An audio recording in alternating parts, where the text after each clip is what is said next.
Karma Israel. Fadel Muhammad minta Jokowi pecat Sri Mulyani. Kini malah dipecat dari MPR. Ditulis oleh tim redaksi jurnal, dikutip dari berbagai sumber.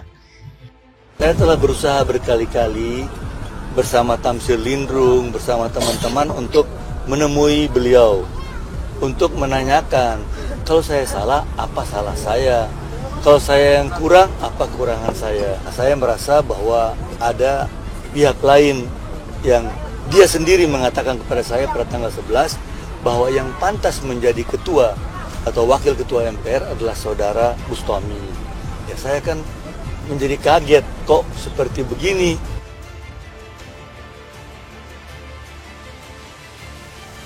Masalah ketidak perhatiannya saudara Menteri Keuangan atau ulah daripada saudara Menteri Keuangan dalam bersikap terhadap lembaga tinggi negara, yaitu MPR. Fadel adalah bagian dari Abu Rizal Bakri. Dia sendiri punya hutang kepada pemerintah waktu dia menjadi pemilik Bank Intan. Dan sampai sekarang Fadel punya hutang 130 miliar rupiah lebih dalam kasus BLBI. Saya hanya ingin menitipkan api semangat saya kepada Bu Sri Mulyani. Jalan terus Bu, mohon maaf dulu kami tidak ada saat Ibu diserang. Sekarang kami di sini untuk membentengi Ibu dari serangan-serangan politisi kalengan. Bank Intan yang diketahui pemiliknya adalah Fadel Muhammad ternyata masuk dalam daftar obligor BLBI. Dan Fadel saat ini sedang ditagih oleh tim Satgas BLBI. Yang mana Sri Mulyani adalah sebagai pengarah Satgas BLBI. Nah, sekarang pertanyaannya, apakah ada hubungannya antara penagihan hutang dengan permintaan agar Sri Mulyani dipecat? Kalau menurut saya ya, bisa jadi ini ada kaitannya, benar gak? Sidang paripurna ke-13 DPD RI dengan agenda pidato penutupan pada akhir masa sidang 5 tahun sidang 2021 sampai 2022 diwarnai dengan permintaan dari mayoritas anggota DPD RI untuk menarik Fadel Muhammad dari jabatan Wakil Ketua MPR RI dari utusan DPD RI. Dilansir dari laman lanyala.center.id, permintaan yang diwujudkan dalam mosi yang ditandatangani 91 dari 136 anggota DPD RI itu disampaikan kepada Ketua DPD RI, AA Lanyala Mahmud Mataliti, yang memimpin sidang paripurna di Gedung Nusantara 5, Kompleks DPR RI Senayan, pada hari Senin 15 Agustus 2022. Lanyala bersama Wakil Ketua yang memimpin sidang, Mahyudin dan Sultan Bahtiar Najamuddin, menyerahkan permintaan tersebut ke Badan Kehormatan DPD RI untuk diperiksa dan diputuskan. Sebelumnya, mosi tidak percaya terhadap Fadel sudah muncul di rapat pleno ke-12 Panitia Musyawarah DPD RI masa sidang 5 tahun sidang 2021 sampai 2022. Kemudian, mosi tersebut disepakati untuk dibawa ke sidang paripurna. Senator asal Lampung, Bustami Zainuddin, menjelaskan pengajuan surat mosi tidak percaya dari 91 anggota DPD RI merupakan kesadaran dari para anggota. Jadi, tidak ada yang mengondisikan. Dikatakannya, semua bisa merasakan dan melihat fakta-fakta bagaimana kinerja Fadel Muhammad selama di MPR RI. Senator asal Kalimantan Utara, Hasan Basri, mengaku mendukung penuh penarikan Fadel Muhammad sebagai Wakil Ketua MPR RI dari kelompok DPD RI, meski ia tidak ikut menandatangani mosi tidak percaya. Sementara Senator asal Kalimantan Barat, Sukiryanto, meminta pimpinan untuk mempercepat proses pemberhentian Fadel Muhammad tanpa perlu meminta pertimbangan BK DPD RI. Sedangkan Senator asal Jambi, M. Syukur, meminta agar proses dijalankan sesuai aspirasi anggota. Pimpinan sidang, Wakil Ketua DPD RI, Mahyudin, menjelaskan persoalan Fadel Muhammad akan diserahkan kepada BK DPD RI untuk diputuskan agar mendapatkan legitimasi. Ketua DPD RI, AA Lanyala Mahmud Mataliti, mengatakan pemberhentian Fadel Muhammad tata tertibnya ada di MPR RI, khususnya di pasal 29M, yaitu bisa diganti jika meninggal dunia, mengundurkan diri, diberhentikan, diusulkan oleh fraksi atau kelompok DPD RI, dan lainnya. Senator asal Jawa Timur itu mengatakan, Pada rapat pimpinan juga sudah diputuskan agar persoalan Fadil Muhammad diserahkan kepada BK DPD RI. Lanyala juga mengklarifikasi adanya fitnah yang ditujukan kepada dirinya, bahwa ia membayar sejumlah anggota DPD RI untuk membuat mosi tidak percaya kepada Fadil Muhammad. Arahan ke situ memang bisa, tapi jika melihat rekam jejaknya si Fadil ini, menurut saya sih dia memang pantas dipecat. Fadil ini tidak terbukti sama sekali kerjanya apa. Sering nyinyirin Jokowi, bahkan dia meminta Jokowi memecat Sri Mulyani, Menteri Keuangan. Karena selama ini Sri Mulyani bukanlah menteri yang punya masalah. Maka sontak banyak orang yang membela Sri Mulyani. Kok ya kebetulannya lawannya adalah Fadil Muhammad. Namanya masuk dalam daftar penghutang BLBI sebesar 136 miliar rupiah. Dan pemecatan Fadil tersebut sebagai bukti bahwa dia sedang kena karma.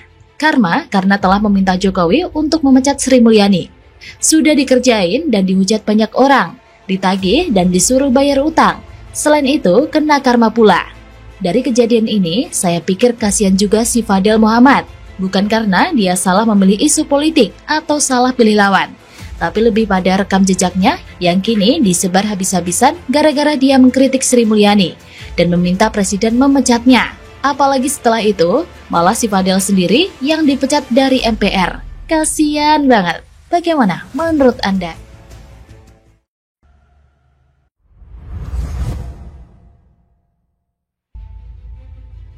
Jeder, mengerikan sumpah Ahok, karma Israel. Terbukti satu persatu dipermalukan. Verdi Sambo ketiban karma Ahok. Wan Abud tinggal nunggu giliran. Ditulis oleh tim redaksi jurnal, dikutip dari berbagai sumber.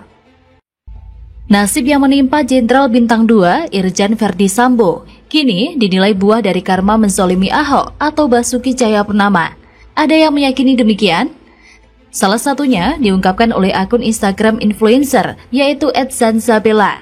Dia mengatakan karma Israel, dikutip dari homes.id pada Sabtu 20 Agustus 2022.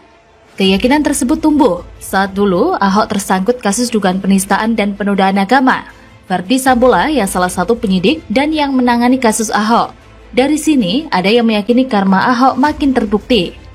Saat ini memang FS tengah jadi perbincangan hangat di tengah masyarakat, apalagi dianggap sebagai musuh bersama bagi masyarakat karena kasus menghabisi ajudannya.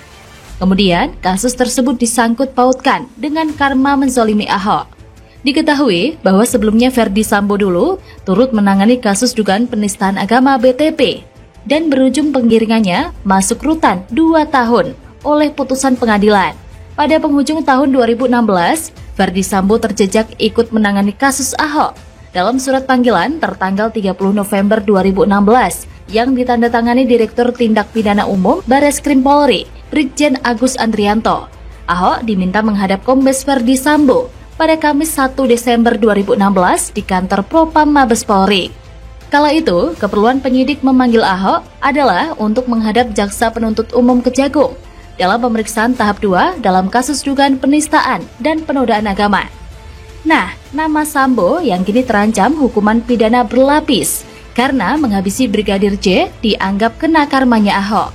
Tentunya warganet tak lupa, dalam sidang vonis pada tahun 2017, Ahok menyampaikan kata-kata penutup yang meyakini semua yang menzoliminya akan dipermalukan satu persatu. Percayalah sebagai penutup, kalau Anda menzolimi saya, yang Anda lawan adalah Tuhan yang Maha Kuasa, Maha Esa. Saya akan buktikan satu persatu dipermalukan. Terima kasih, ucap Ahok di persidangan. Setelah mengucapkan itu, sidang ditutup dan Ahok langsung dikirim ke Makobrimob Kelapa II Depok, Jawa Barat untuk menjalani hukuman 2 tahun penjara. Bagayung bersambut, nyatanya karma Ahok sudah makan banyak korban. Masih berjalan dan belum selesai sobat.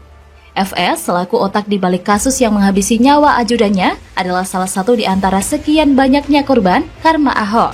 Sungguh menakutkan, karma pala yang menjadi sebuah hukum timbal balik, sebab akibat dan tabur tuai yang sekarang sedang bekerja di bumi Indonesia ini. Indonesia benar-benar sedang diperlihatkan bahwa menzalimi orang baik akan mendapatkan karma yang lebih kejam, sadis. Satu persatu orang yang menzalimi orang baik dipermalukan dengan cara-cara yang ajaib. Mereka dipermalukan dengan telak, mutlak, tidak ada ampun. Benar-benar tidak diberikan ruang sedikit pun untuk membela diri. mereka terkena langsung karmanya, yang kita sebut celaka, azab atau apapun itu. Doa orang tertindas biasanya langsung didengar, mendapatkan prioritas, priority seat, enjoy the show. Begitu juga dengan orang-orang yang pernah menzolimi Ahok di masa silam, mulai dari Habib Rizik dan Munar Boy yang mendekam di penjara, hingga Ormas FPI yang dinyatakan bubar dan jadi ormas terlarang.